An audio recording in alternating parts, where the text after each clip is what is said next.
It is said that a picture speaks more than 1,000 words. Means जहाँ किसी एक बात को, किसी एक चीज को समझाने में शायद 1,000 शब्द भी कम पड़ जाएं, उसी एक बात को हम किसी एक पिक्चर, किसी विजुअल या फिर डायग्राम की हेल्प से आसानी से समझा सकते हैं. Hello everyone and welcome to silver square academical mathematics. Today we are going to discuss Venn diagrams, which is basically a topic from class 11 chapter 1, but it has very wide applications like in probability, in logical skills, in reasoning and much more. So let's discuss Venn diagram. सबसे पहले तो Venn diagrams का नाम Venn diagram क्यों है? Actually there was an English logician or mathematician जिनका नाम था जॉन वेन. उन्होंने जो है क्या स्टडी किया कि जो मोस्टली रिलेशनशिप्स हैं बिटवीन द सेट्स, उनको हम किसी पिक्चर की हेल्प से, किसी डायग्राम की हेल्प से आसानी से समझ सकते हैं, पढ़ सकते हैं. और उन्होंने इन डायग्राम्स को बनाने के लिए जनरली एक रेक्टेंगल एंड सर्कल्स यूज किए और उन्हीं डायग्राम्स को कहा जाता है Venn diagrams, of course to honour John Venn. ठीक है, तो ये जो है इसके पीछे लॉजिक है कि इसको हम क्यों वेन डायग्राम्स बोलते हैं. तो उन्होंने जो कहा कि जो ज्यादातर रिलेशनशिप्स हैं between the sets, may it be like subset, may it be union of sets, intersection of sets, difference of sets, complement of any set, तो इन relationships को हम diagrams की help से आसानी से समझ सकते हैं और दूसरों को समझा सकते हैं. So let's see कि how we can represent universal set और उसका कोई हमने subset लिया हुआ है, कोई set discuss कर रहे हैं, तो उस रिलेशनशिप को हम वेन डायग्राम से कैसे शो कर सकते हैं. जनरली जो यूनिवर्सल सेट होता है उसको हम रेक्टेंगल से रिप्रेजेंट करते हैं और उसमें जो सेट लेते हैं उसको हम सर्कल से रिप्रेजेंट करते हैं. सपोज हमारे पास एक यू यूनिवर्सल सेट है जिसमें कुछ एलिमेंट्स हैं 1 2 3 4 5 और एक सेट A है जिसमें एलिमेंट्स हैं 3 and 4. तो ये जो सेट है इसको हम वेन डायग्राम से कैसे शो करेंगे? This is our universal set. Universal set में ये जो U है इसको जनरली हम एक कॉर्नर में बना देते हैं. इसको जनरली इनसाइड द रेक्टेंगल लिखा जाता है. Sometimes it may be written outside this. ठीक है, और इसके अंदर ही ये जो है A होगा क्योंकि कोई भी जो हम सेट कंसीडर कर रहे हैं ऑफ कोर्स वो यूनिवर्सल सेट का सबसेट है. So this set A will be inside this universal set और इसमें हमारे पास एलिमेंट्स हैं 3 and 4. 3 4 हमने लिखे. अब यूनिवर्सल सेट में ये 3 4 तो है ही हैं, बाकी भी हमारे पास एलिमेंट्स हैं. सो दोस elements could be written outside this circle. So this set and its subset, universal set and set A, can be described by this diagram as well. यहाँ पर हम लिख सकते हैं कि this set is A. ये हमारे पास set A है. तो universal set and the set A can be represented by this diagram. Alright, now let us say कि हमारे पास कोई दो सेट हैं A और B. ठीक है, और हम ये शो करना चाहते हैं कि जो A है that is a subset of B. A जो है वो B का सबसेट है. ये रिलेशनशिप हमें डायग्राम की हेल्प से शो करनी है. सो क्योंकि A जो है वो B का सबसेट है, सो B would be larger set. ठीक है, तो उसको हम एक बड़ा सर्कल बना देंगे. दिस इज सेट B और इसके अंदर जो है वो हम एक और सर्कल बनाएंगे. So this is A set and this set is B.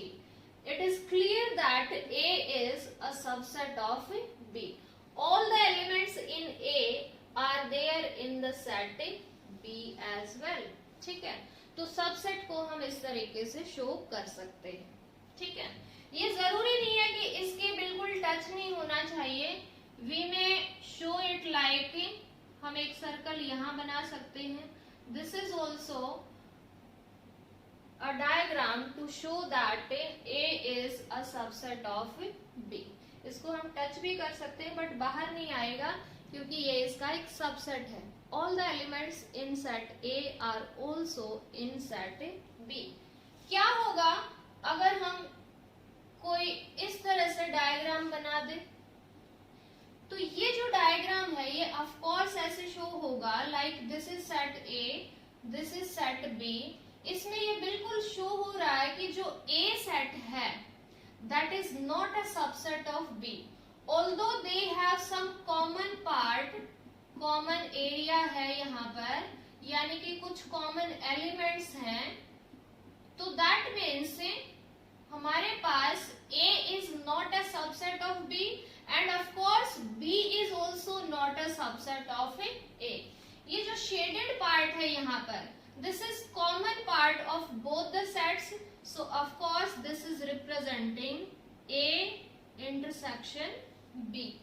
A intersection B यानी कि the common elements which are there in A as well as in B. So A intersection B को हम इस type से show कर सकते हैं. ठीक है, ये मैंने ऐसे बना दिए हैं. जनरली इनको हॉरिजॉन्टल बनाया जाता है. ठीक है, हॉरिजॉन्टल वे से ही इनको जनरली बनाया जा सकता है. तो हमने जो है सबसेट के लिए देख लिया, यूनिवर्सल सेट के लिए देख लिया, इंटरसेक्शन के लिए भी हम डिस्कस कर चुके हैं. इंटरसेक्शन कैसे होगा? A B, ये सेट A है, ये B है and this part is our A intersection B. Now let us draw a diagram for union. Union के लिए क्या होगा? यूनियन में आपको पता है कि यूनियन के लिए हम A के सभी एलिमेंट्स लेते हैं, B के भी सारे के सारे एलिमेंट लेते हैं एंड ऑफ कोर्स जो कॉमन एलिमेंट हैं वो तो ऑफ कोर्स होंगे ही होंगे. सो A union B, let this is set A, this is set B. ठीक है, तो A यूनियन B ये कंप्लीट हमारे पास ये जो होगा A के सारे एलिमेंट्स और हमें B के भी सारे एलिमेंट्स लेने हैं.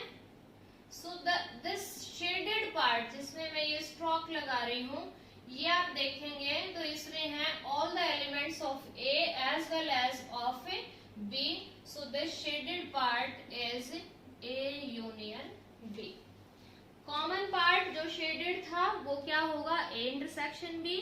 और हमने पूरा ही शेड कर दिया A as well as B and of course the common area as well. So this will be A union B. I hope you are getting. Now let us draw. अगर हमारे पास कोई एक सेट ऐसा है जो कि कोई भी एलिमेंट कॉमन नहीं रखता B के साथ, तो उसको कैसे शो करें? A और B में कोई भी एलिमेंट कॉमन नहीं है तो उनको हम दूर दूर ड्रॉ करेंगे. Like this is A, this is B. Because they don't have any common element, कोई भी कॉमन एलिमेंट नहीं है तो इनको हम अलग अलग से रिप्रेजेंट करेंगे. कोई आपसे पूछे कि इन सेट्स में जो यूनियन होगी वो कैसे होगी? यूनियन के लिए ऑफ कोर्स हम इसको भी शेड कर देंगे क्योंकि हमें A के भी एलिमेंट्स लेने हैं और B के भी एलिमेंट्स लेने हैं. सो B में शेड बोथ द सर्कल्स, तो वो जो शेडेड पार्ट होगा that will be A union B. इसी में अगर आपसे पूछा जाए कि A इंटरसेक्शन B क्या होगा? भाई दोनों अलग अलग हैं, कोई भी कॉमन एलिमेंट नहीं है, तो इन दैट केस हम दोनों को ही शेड नहीं करेंगे. लाइक दिस हम दो सर्कल बनाएंगे, सर्कल अच्छे से नहीं बना, I am trying again. Circle बनाएंगे और हम जो है शो करेंगे कि A intersection B is equal to 5, यहाँ हम लिख भी देंगे, शेड कुछ नहीं करना है, हम यहाँ लिख भी देंगे क्योंकि ये जो है दो सेट्स डिसजॉइंट है, they don't have any common element, so in that case intersection B will be 5। ठीक है, अब हम एक और चीज डायग्राम की हेल्प से शो करना चाहते हैं, एक और चीज लाइक डिफरेंस ऑफ सेट्स। दो सेट ले लिए, डिफरेंस ऑफ सेट्स हम डायग्राम की हेल्प से, वेन डायग्राम की हेल्प से शो करना चाहते हैं। So let we have A और ये हमने ले लिया B, A and B. Of course this is A minus B, sorry A intersection B. I want A minus B. A minus B का मतलब क्या है? एलिमेंट्स ऑफ ए ओनली, सिर्फ और सिर्फ ए के एलिमेंट जिसमें बी वाले नहीं होने चाहिए। तो आप देखिए कि ये जो हिस्सा था यहां तक ए का था, लेकिन ये जो इंटरसेक्शन वाला पार्ट है इसमें कुछ एलिमेंट्स ऐसे हैं जो ए में भी हैं और बी में भी हैं। So we need to leave this part, so I am shading this, this will be A minus B. A minus B का मतलब exclusively the elements of A, जो सिर्फ और सिर्फ ए के पास हैं, ए में एलिमेंट्स हैं, वही आपको लेने हैं। So this shaded part is A minus B. ठीक है, इसी डायग्राम में हम समझते हैं b माइनस ए क्या होगा। b माइनस ए का मतलब क्या है? The part, the elements which belongs to b only, exclusively to b, जो बिलोंग करते हो वही क्या होंगे? b minus A. और इसके लिए हम जो है यहाँ पर ये स्ट्रोक लगा देते हैं। ठीक है, so this part will be showing us b minus A. आप देख सकते हैं पिक्चर की हेल्प से भी या वैसे भी, ये जो हिस्सा है जिसपे मैं ब्लू कलर से स्ट्रोक यूज कर रही हूँ, ये सिर्फ और सिर्फ b का है, जो कॉमन है a का, और a वाला वो अलग है। ठीक है, so this part represents b minus a। And what is this part? Of course this is intersection. ठीक है, ये हमारे पास जो मैं डॉट्स बना रही हूँ, ये आप डिफरेंट कलर भी यूज कर सकते हैं, डिफरेंट पैटर्न भी यूज कर सकते हैं, and this part represent a intersection b। You can visualize from this picture very easily कि a minus b, b minus a and a intersection b, यानी कि ये सेट और ये सेट, ये तीनों के तीनों ऐसे सेट्स हैं जो कि डिसजॉइंट हैं, है ना? क्योंकि इसका इससे कोई लेना देना नहीं है, अलग अलग एरिया है, इनके अलग अलग एलिमेंट्स हैं। इसका इससे भी कोई लेना देना नहीं है, इसमें अलग एलिमेंट्स हैं, इसमें अलग एलिमेंट्स हैं, और इन दोनों का भी आपस में कोई भी रिलेशनशिप नहीं है। तो we may conclude from the picture very easily. वैसे शायद समझना मुश्किल होता, लेकिन यहाँ से बिल्कुल क्लियर दिखाई दे रहा है कि a minus B, b minus A and a intersection b are mutually word का मतलब अभी मैं समझाती हूँ, म्यूचुअली डिसजॉइंट। म्यूचुअली डिसजॉइंट का मतलब क्या है कि इनमें से किन्हीं दो का इंटरसेक्शन फाई के इक्वल होगा, that will be a null set. चाहे आप a माइनस बी और b माइनस का ले लीजिए, चाहे आप a माइनस बी और a इंटरसेक्शन b का आप इंटरसेक्शन लो, वो भी फाई के इक्वल होगा। चाहे आप b माइनस ए और a इंटरसेक्शन b को देख लीजिए, ये दोनों भी डिसजॉइंट सेट से ही होंगे। ठीक है, सो हमने जो शुरुआत में लाइन बोली थी, picture speaks more than words, यहाँ से बिल्कुल क्लियर है कि डायग्राम की हेल्प से हम इन रिलेशनशिप्स को बहुत अच्छे से समझ सकते हैं। Now let us discuss the complement as well. Complement को भी हम डायग्राम की हेल्प से कैसे समझ सकते हैं? कॉम्प्लीमेंट के लिए let us have universal universal set, हमने एक यूनिवर्सल सेट लिया, ये हमने यूनिवर्सल सेट लिया और इसके अंदर कोई सेट ए है, तो ए कॉम्प्लीमेंट क्या होता है? ए कॉम्प्लीमेंट का मतलब है ए के एलिमेंट्स को छोड़ के बाकी जो भी एलिमेंट्स हैं वो सारे के सारे क्या कहलाते हैं?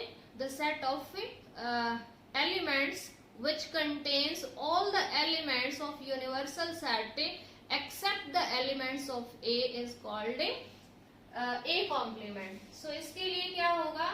हम जो है यूनिवर्सल सेट को शेड कर देंगे leaving the whole set A and this will be nothing but A complement. ठीक है, ये हमारे पास क्या हो जाएगा? A complement. This set is A complement. A complement को generally A dash से represent किया जाता है, but sometimes it is also written as A और उसके जो पावर है वहां पर C लिखते हैं. That is also a symbol used for complement of set A. So complement हमने पिक्चर की हेल्प से बड़ी आसानी से शो कर दिया. ये भी जो है हम डायग्राम की हेल्प से शो कर सकते हैं. इसी टाइप से सपोज आपके पास कोई 3 सेट है, तो 3 सेट की जो रिलेशनशिप है उसको भी हम आसानी से शो कर सकते हैं through diagrams.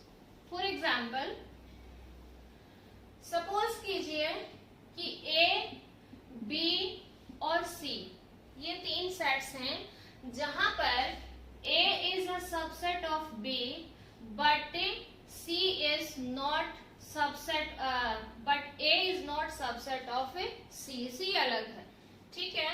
A is subset of B, सिर्फ इतना पता है आपको. तो इसको आप कैसे शो करेंगे? सबसेट का आपको पता है, आपने B सेट ड्रॉ किया, ये सेट B है. देन हमने A इसका सबसेट लेना है तो A इसके इनसाइड में ड्रॉ कर दिया, ये A है. और C के बारे में हमें कुछ नहीं पता, ठीक है. C के बारे में कुछ भी नहीं कहा हुआ पूरे थ्रू आउट द क्वेश्चन, तो हम C को अलग ड्रॉ कर सकते हैं. Let this is set C. अगर C कुछ ना कुछ ऐसा गिवन होता क्वेश्चन में, like it is intersecting with A और B, तो हम जो है उसके बारे में फर्दर सोच के, और इंटरसेक्शन है तो इसका मतलब they are intersecting, they have some common elements, तो उसको हम शो कर सकते हैं. So what I mean to say that most of the relationships between the sets can be shown easily, can be understood easily by the means of diagrams known as Venn diagrams. I hope you understood this, and for more videos on remaining topics, keep watching and keep learning.